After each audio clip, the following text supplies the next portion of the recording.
Kiske here, Metal Boys. Look at this. The Metal Boy shirts are now on sale. Just go to the video description to find out on how you can purchase one. Metal! The Metal Boys! Yeah!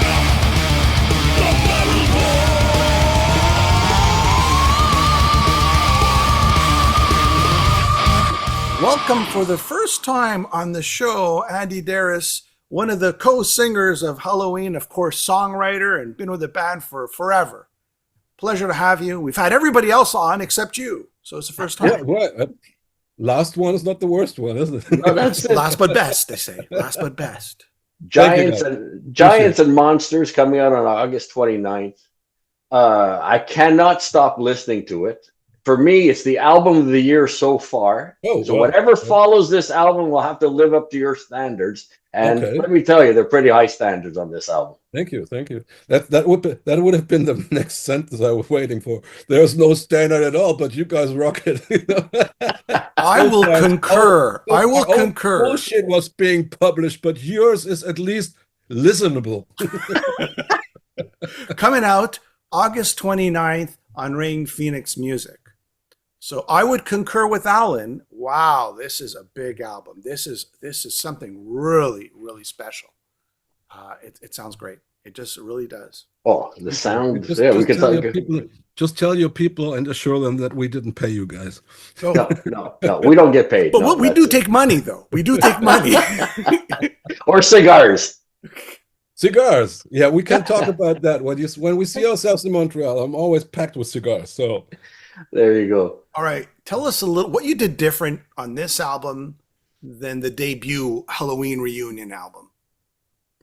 Well, I could not actually pinpoint what we did different. I might be that this time there was nothing to prove. It's just like have fun and do a next album and be happy to do a next album, because as we communicated pretty much everywhere when it came to the reunion, we told everybody, if we get along nicely, if the chemistry is nice, we go on. Want to go even into the studio, do an album, which we did. And it seems like we're still getting along with each other, so that's the next album. And so the pressure is out. That's what I wanted to say, probably. For me personally, I don't feel any pressure. It's just like, have fun, Andy. Write your music, because that's what I love most, writing music. And then later on tour, the first 2 months is always fabulous, and I'm happy to be on tour. After 2 months, I go like, fuck, I want to go home. Who are these guys? Fuck you, don't want to be here.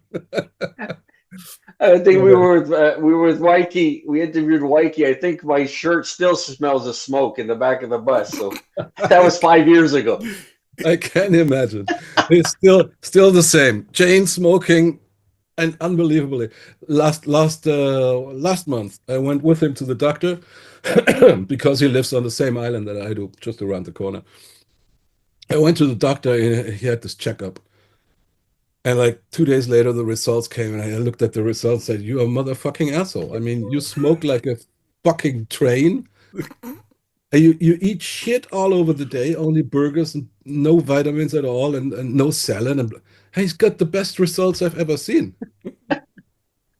I mean, something is wrong with that guy. Well, that's good news. You know, we're losing Mick Ralphs. We lost Mick Ralphs over the weekend, so it's good to see that some rock stars are still healthy. Well, I consider myself not living unhealthy, except my cigar. That's but one death you have to die. but you're a singer. But you're a singer. But go ahead. Yeah. Yeah. First of all, I thought it's put it that way. It's less destructive than chain smoking normal cigarettes, because you inhale, it's ending in your lungs, whereas it's ending up in your lungs. Whereas a cigar, you don't take in. So for me, it's got the big advantage that certainly my vocal cords are not as stressed as they used to be, because sure, when you come off stage after 2 hours or 3 hours show and then you smoke another 10 cigarettes, we all know what happens with your vocal cords. I mean, they don't really celebrate this. David Lee Roth. Yeah. So now it's much cooler. I mean, I got like 2.5, maybe even 3 half tones easier to sing up there without being scared each and every night if I still can do it because of smoking, you know. So it was stupid habit. But loving cigars or loving tobacco, I'm fine with cigars now. I don't miss cigarettes. That's cool. And that's my takeaway listening to this album. Your voice on this, well, everybody's voices, but I mean, the songs that you're singing on, it sounds like you did 20 years ago. How how do you keep your voice in such shape? It hasn't aged. Well, it's definitely when you record here on the island, you got the salt water. I don't smoke anymore, so this gave me immediately, as I told you, 2.5, 3 tones. Yeah. That makes a lot of difference. And in another 15 years from now, I'm probably using AI. Yeah, that's we're all using it. You don't need to. Then you go back to smoking. Exactly. In 15 years, I'm using AI and go back to smoking. Thank you. That's a good plan. How did you decide? Okay, Michael, this is my song, or Andy, this is your song. Well, let's sing the song together. How did you guys decide this, or was it the producer who's decided? Well, there was a lot of decision finding because we had lots of songs to choose from. So we went into pre-production with 21 songs. So when it came to the final production, now we are here for seriously record the album. We had to pick out of 21, and it was quite clear from beginning on that we could only pick the ones that so far would give a more or less okay mixture between Michael, Kai, and myself. Kai is always happy if he has like a half a song or a song on the album. But between Michael and myself, there's much more possibility. So, and this time I think we did a good job by killing the whole doubt. Is he better there? Is he better there? Just by singing them mainly together. So, as for example, this is Tokyo, first verse, Andy and Michael. So I'm lead and he's second, and the second verse he's lead, I'm second. Stuff like that we did on the whole album, which is fantastic and honestly takes away a lot of stress for myself. I think pretty much the same for Michael, because you don't have to double up yourself, but you just let to do it the other poor guy. And you smoke. Helloween's always been known for speed metal, power metal, the double bass drums. But this is Tokyo. That's kind of a change. We haven't heard something from Helloween like that in a long time. Yeah, it's got to do with a mixture that we had in mind, because after the first Helloween album with Michael and Kai back in the band, this was a very, what's the right word in English? A very melodic. No, melodic, yeah, but Successful? also stressful when you go listening through the album. After the album, you were like exhausted. Or it's hard so to listen much, to. It's hard to listen to after. Yeah, it's hard to over. listen to it. It's so much going on. And this time we thought maybe we should go back more or less to the recipe. I'm not talking musically. I'm talking about the mixture of the album, the recipe they used to follow during the Keeper 1 and Keeper 2 days. They had always like a very hard to listen speed metal song, lots of shit going on, lots to digest and to enjoy. But after this song, you would need a break. And suddenly there was something like a Dr. Steen or an I Want Out or Future War or whatever, or a tale that wasn't right, something that loosens it up. And then after that pop rock or ballad or pop metal or whatever you may name it, you were ready for another speed metal anthem, which was actually asking for all your concentration again. You know what I mean? Yeah. No, and that's my takeaway too. Like I said, I've been listening to it nonstop, and I think I'm 10 listens in, and I'm still hearing something new on every song I'm listening to that what I didn't hear the first 4 or 5 times. There's always something, like you said. It's very variation would be the way I would describe this album. I'll add to what you both are saying. Like Giants on the Run, it sounds like a typical Helloween song. Then it changes into this operatic midsection, which I don't think I've heard. And Alan, I don't think we've heard on any Helloween albums. An operatic in the sort of Blind Guardian way. And kind of. Yeah, absolutely. This was very important for the song because I've written the song. The song had like 4 minutes 8, 4-minute 10-ish. So in Halloween terms, a short song. So and then suddenly Kai came up with the idea. He went through the lyrics and he said, "Look, I mean, yeah, overall, I totally agree. We are actually meant to be giants, or we are supposed to be giants, but something holds us back as a mankind in whole. And what about not talking about it like from above? You describe the way it is, Andy, but what about the giants now talk? Let the giants talk. How have we been back in the days? So we've been the powerfuls. We've been ruling. Nobody was ruling over us. We've been ruling. I mean, in a positive way." And I said, "Yeah, go for it. Let me listen to it." And you know, we're kind of very, yeah, what's the right word? Honest. If it's shit, it's shit, you know. And it works. We can deal with it. But I thought it's fantastic. It fits perfectly into the song, which it takes you away completely without being something like a black sheep inside the song or something. No, it fits into the song, even though it's completely different. And it's a lot of fun going back to the main theme.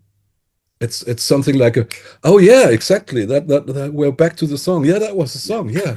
I love We're still on the same song, but we're still going. And I loved it, you know. Listen to the second thing in there when the giants speak. We've been the rulers of the earth. We are the giants here, you know. I loved it. Yes. Something like it gives you courage. Because honestly, this is what I actually witnessed in my life. It's always fighting against maybe even my own demons. And even though I could be much better in every way, from heart, from soul, my intelligence, my music, everything could be much better if I only would have been confident to do it the way I used to do it now, after all these years on this planet. Back in the days, I had to fight for everything. And I think I speak for a lot of people. You have a good idea, or you have an idea your heart beats for, but everybody says, nah, you're an idiot. Oh, nah, you can't do that for this or whatever reason. And yeah, sooner or later, after 20, 30 years, you wake up and you go like, oh, what the fuck, I should have done it, you know? Yeah. And this is something that I think the worst thing in life that could happen. You wake up one day and you go like, oh man, fuck, I should have done it. I wasted a big part of my life now. And this is something I wish for nobody, not even my biggest enemy should witness something like that, you know. That's a death sentence in my eyes. That's what I'm saying. We are much bigger. We can actually be whatever we want to be. But yes, I'm quite aware we need the surroundings, the circumstances had to be right. Your family had to be sometimes wealthy enough or even rich for certain dreams, whatever, you know. But it can't be the money only, because I'm coming from a poor family as well. And I know what I'm talking about. I was living in a small village in Germany, and you know how the Germans can be, super conservative, and everything is not as good as the Germans, blah blah blah bullshit.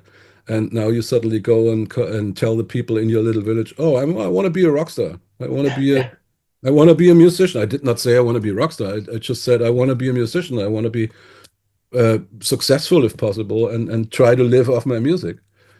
You're a dreamer, fuck off, and you know, shut the fuck up. And I still have it in my ears. I mean, certainly in German, not in English, but yeah, that's the way it was. You know what? And I'm going to applaud you here, because me and Alan, we've been following Helloween since the beginning. You saved the band, but you came in at a time when metal was at its lowest. Yeah. And you came in all guns blazing. And not only did you save the band, but you had big shoes to fill, which was Michael Kiske at the time, right? Yeah. I mean, but how did you feel like getting into it at the time? Scared as shit.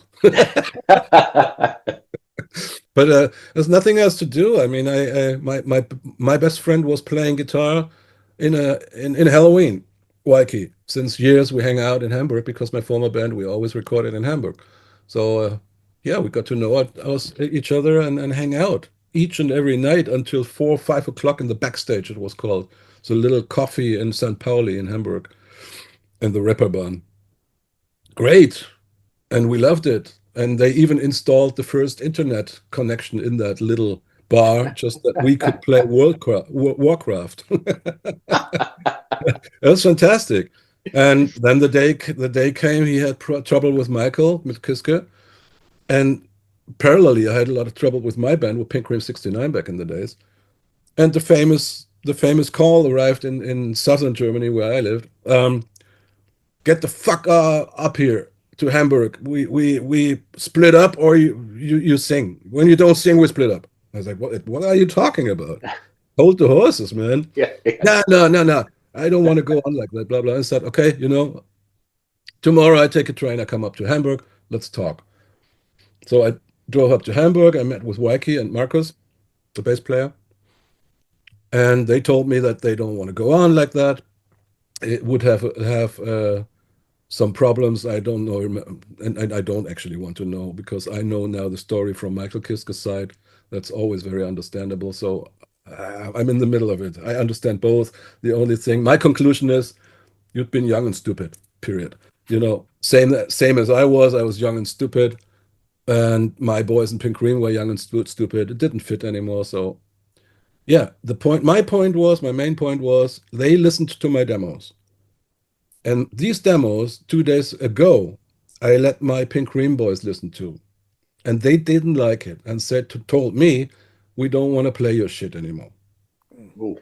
Now, you have to see, then I see Marcus and Waiki from Helloween sitting next to me at the table, listening to my demos, and I saw their eyes shine. I was like, wow, fucking great, blah, blah, blah. And I saw they mean it. So I asked myself, who is my real band here? It's these guys. They love my music. My old guys don't like my music. So I said, okay, I'm in. Wow. And I did not know how stressy it will be. I did not know if it would become successful or if it would be a total disaster, whatever. I just thought, okay, these guys like my music, so that's it. Wow. So you were literally, no stress, right? We're going to break up if you don't join. So there was no stress at all for you coming in. Well, I remember Waiki telling us, the band's in debt, from the record label. I mean, there was like some serious issues going on with the band. I mean, that's what I mean. What you brought the band back to life slowly, of course. Like, you brought. Well, it was not, honestly, it was not me only. I was only a part of. Yes. I don't want to mean it like that. I don't mean like that. Yeah. Yeah, but I know what you mean. But I think any more or less talented, okay singer with good songwriting could have done that if he only would have understood that Helloween is not a Bon Jovi band. So because I always told, Waiki hang up back in the days, because he gave me the Chameleon album to listen to.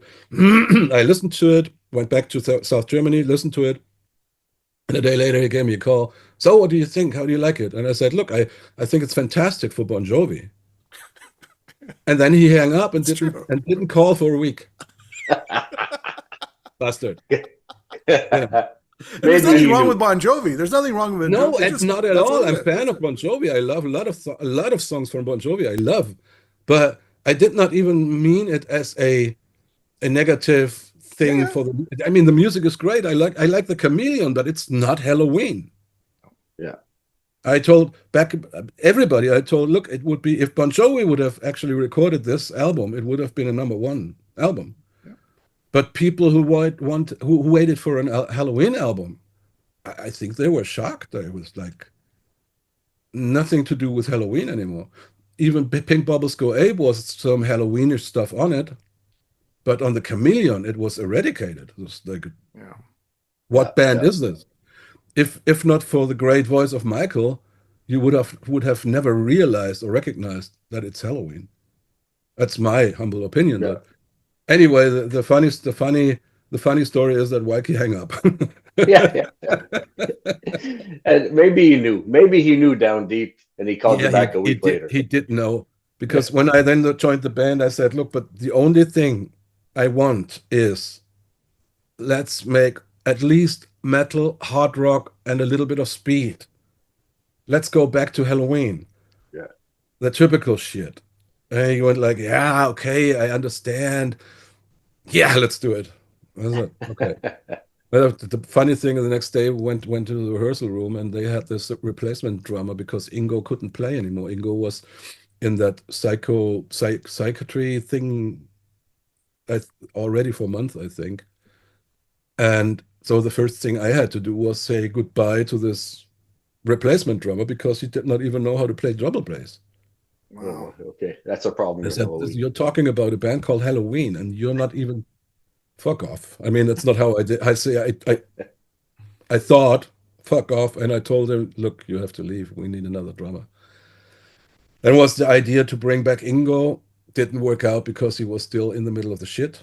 So at least we could have had maybe 1 or 2 hours per day. He could get out of the psychiatry. Is that the right word? Psych ward, or what is it? Like the psych ward is at the hospital, right? Where they have where they treat people with psychiatric. Exactly.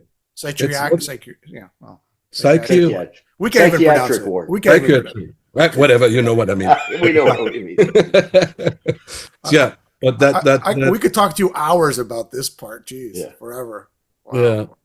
Yeah. Well, it didn't work out at the end of the day, and we all know the sad story. Then a few months later, he was found in front of a train. Then, so yeah, but nevertheless, we wanted to look forward, and as you saw, maybe you saw the first shows that we did, and as Pumpkins United, Ingo had his place there, so he was celebrated definitely. Yeah, no, and consistency is the word I would use ever since you joined the band, for sure, to go to your point, making it sound like Helloween. I mean, yes, there's variations throughout the album, but the quality, the production, the musicianship, you name it, it's always very consistent from album to album. Yeah, but that's what I mean. I can only bring in the ideas. Other people have to play it. So without a great drummer, like back in the days, Uli Kusch or now Danny Löble, this would not have been possible. It's just not possible. So you had to face the critiques, right? They wanted the keeper 1 and keeper 2 voice, right? You had to prove yourself.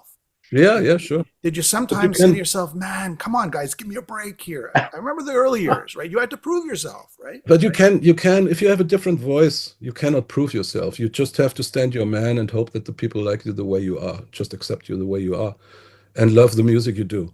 Yeah. And with the years, it became less and less. But on the other hand, I always thought, it would be a genius thing to bring back Michael and bring up all this competition shit again, but in a positive way this time. In a positive way, yeah.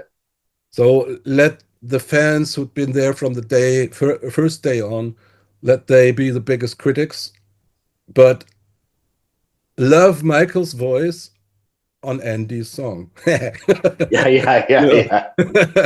And this worked out super nicely. So we take it with a smile, and sometimes I even sing an old song, which like Future World or I Want Out or Dr. Steen. I just sing it, and Michael has his 5 minutes backstage.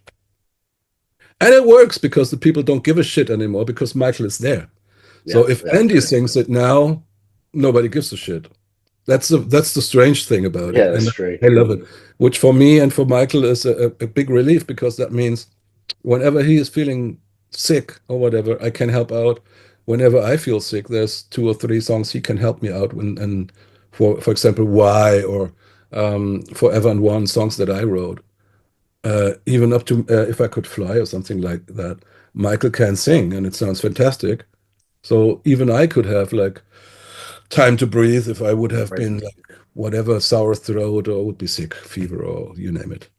What would be the main difference on the approaching of the vocals between yourself, Michael, and Kai? Main difference? Well, I think Michael has the most operette way to sing. So he's got the technique, very shiny technique. Then Andy comes somewhere in between. He is always also capable of singing technique, but only up to a point that he doesn't destroy himself because he wants to rock and roll. So I'm always want to shout sometimes. I'm coming from Kiss, I'm coming from the Sweet, and these are shouters. So I sometimes want to shout. But as we all know, if a singer shouts a lot, after let's say a half an hour, you already have problems to get into the technique voice. So you fuck it up. So that's always been my dilemma. So, and Kai is definitely no technique, just shout, you know?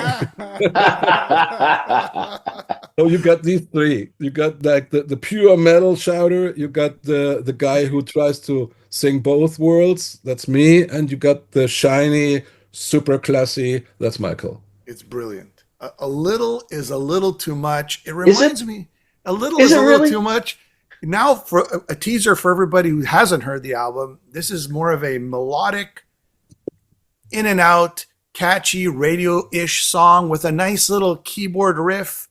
And it would probably, if you remember Dio, the song Mystery, with that little keyboard riff, it falls more into that category. It's actually a guitar, but okay, whatever. Okay, but it sounds like a keyboard. But I give you, I give you absolutely. You're right. It sounds like a piano-ish thing, but as we all know, piano is strings. So, and sometimes guitar sounds like piano, and vice versa. But yeah. All right, I'm corrected. At least we know. it's guitar, but it sometimes sounds like a piano. You're right. Yeah. Yeah, and it's such a melodic, quick, and easy, and a little bit different for Helloween. It may be back to the Dark Ride era, maybe that sort of sound, more of an 80s polished sound. Yeah, more polished, definitely. Less dark than the Dark Ride. Bit more bright, bit more open. Yeah, yeah. But yeah, and very stupid lyrics. But yeah. But that's okay. That's okay. No, so was Dr. Steen. Yeah, but I thought a little is a little too much. I hope that not too many male people get me wrong here. But I think, on the other hand, I've talked to such a lot of people now, and they said, "Look, I mean, probably we all had this problem." I'm just happy to say that since 20, 30 years, I cannot say I have this problem anymore. Okay, so there you go. I can completely concentrate on the act without thinking about nasty shit. And Into the Sun, I mean, that's got a unisonic feel. It could have been on a unisonic album. It's got that. And now, is that guitars or that piano on that? That's both. That's piano as well. Yeah. Okay, good. I like when he starts off with the kind of ballady at the beginning, then it goes into a whole other direction. Yeah. I don't know. The way I've written it, it's the way it is. So, yeah. Maybe I got too much James Bond shit in the back of my head. And suddenly I came up with that. I don't know. I thought somehow I thought it's James Bond kind of, and I like that shit. So all the James Bond themes I do love. Big James Bond fan since Roger Moore and the famous Scott guy, Sean Connery. Sean Connery, exactly. Yeah. So since back in the days, I think I was in the cinema with 12 and already watching James Bond. And Moonraker. Remember Moonraker? Yeah, sure. That was the big Roger Moore one. I like that shit. But on the other hand, I also like the Daniel Craig's. I like definitely as much. Daniel Craig, yeah. He's the man. I mean, he brought it to the 21st century. Yes, super. Yeah, I totally agree. We Can Be Gods. I think this was written by Kai. Now the whole midsection turns into like an Iron Maiden-ish dual guitar harmonies, right? So for all you people who are excited about this album, the metal is pouring back in on this one. Yeah, sure. The roots come and show where you come from, no? Absolutely.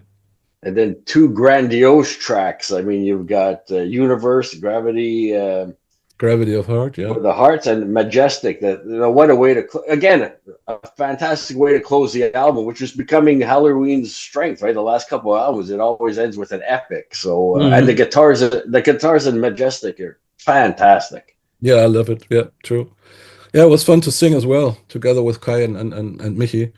I think they have 3 or 4 versions. I don't even know which one ended up on the album. Wow. So yeah, I think every second song we recorded has 2 or 3 versions. Andy only, Michael only, mixed. You had to sing it anyway, so you sang all the tracks. Everybody sang all the tracks. Come again? You had all the songs, and all the singers sang all the tracks. Yes. And then they mixed who they wanted or preferred, correct? Exactly. That's why we suddenly end up with like 50% of the songs having 2 or 3 different versions. It's like a Michael only, Andy only, sometimes different mix version. So mixed version of the voices, I mean, not sound. It was very interesting, but it sounds a lot of work for the singers. Honestly, it was not. We just had to sing the song. The real work was the producers. They had to look, Yeah. they had to edit for their life. Yeah, let's talk about them. You know, Charlie he's like your Martin Birch was for Iron Maiden, or Kevin Shirley is now. Exactly, I mean, he's been with you so long, and then Dennis Ward as well. So yeah, my former bass player from Pink Cream. Yeah. Who's a Dennis, producer extraordinaire now. He produces so many bands. Yeah, I mean he's even got some Grammys and shit like that. So unbelievable. Super happy for him. And when the idea came up to actually combine Charlie and Dennis, because we needed somebody on the engineer side, because it was too much for Charlie. I mean, producing and engineering. Yeah. An American would probably say, "Are you fucking crazy?" You know, I mean, you kill your producer. That's pretty much it. The Americans doing it much better than us over here in Europe, because they realize an engineer is not definitely a producer only, and a producer should not be engineer all the time. Yes, here and there you can do that, but only one guy for everything, that's that's deadly. So Dennis, I think, is the perfect guy to be added, because he is a perfect engineer. And even if there is something popping up in the middle of the production where you go like, musically, whatever we did on the pre-production, it doesn't play out here. It's wrong. Something is, and Dennis is super musician as well, so he can step in and also do musical decisions, and yeah, it's just perfect. And not all responsibility on Charlie. So did Michael Kiske, did he were there songs that he put on this album? I know the last album we asked him and he goes, well, no, I didn't really contribute. No, it was still the same excuse this time. He doesn't dare to give us his ideas because it's all sung over an acoustic guitar. But this time I really told him, look, I mean, there's so many examples of songs that first were presented on an acoustic guitar, and everybody was hooked, and everybody was like, wow, fan of this song, and let's metal it up, or let's make a rock or ballad or whatever. You just have to arrange it in a metal way or in a rock way. So if there's a great melody, I mean, on the last interview, I came up with a stupid example that if somebody back in the days would have come up with a song on the acoustic guitar and it goes like super balladish and like, we're on the highway to heaven. I probably, stupid Andy, would have had the idea, we change heaven with hell and we make a rock song out of it. What do you think about this?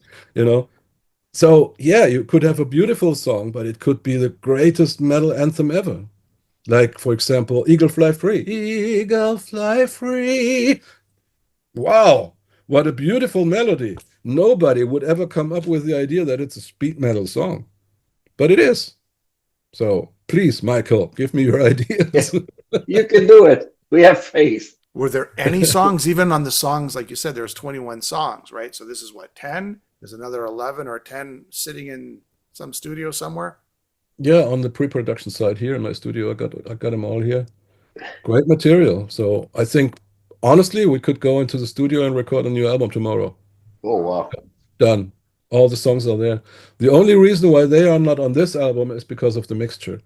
The next album will definitely be probably a bit darker. So this time we have this album which is a bit more open, a bit more positive, a bit more, yeah. That's true, Happy Halloween. More that vibe. Second time's the charm. Yeah. But I think the next album will definitely a bit more darker.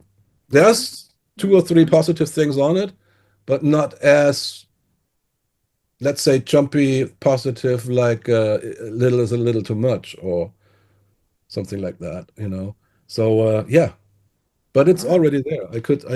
As I said, tomorrow in the studio, record a new album, not a problem. All right. So let's talk tour dates now. So you got some European tours in mid-October. And of course, us being in Montreal, we'd love to hear any possibilities of North American dates. Yeah, you guys, we will visit March, April. Oh, great. Good. March, April, or April, May. Okay. Yeah, April, I'll write it May. down. April, May might be.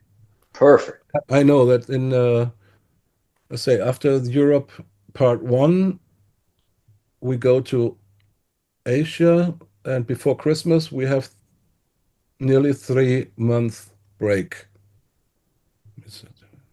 Yeah. So we should be in April, we should be in North America. Okay, great. April, May, June.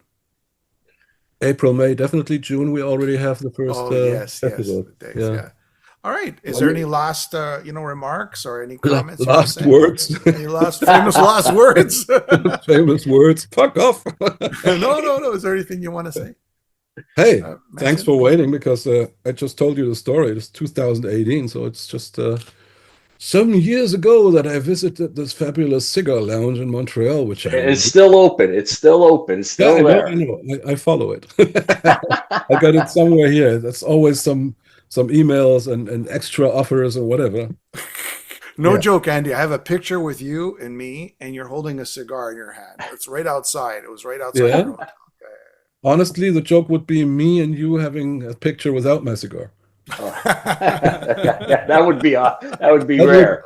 That means I would be sick, or would have fever or whatever, because I'm always having a cigar. Sometimes not even lit. So I just need something in my. It's like the old smoker's habit. I need something to eat. Something. I don't know. It gives me some freedom, and gives me some peace. Andy, what island are you on? Oh, Tenerife, Canary Islands. Oh wow! Wow, beautiful. The biggest of the Canary Islands. Yeah, good. That's very nice. As I had a pleasure to visit them all last month.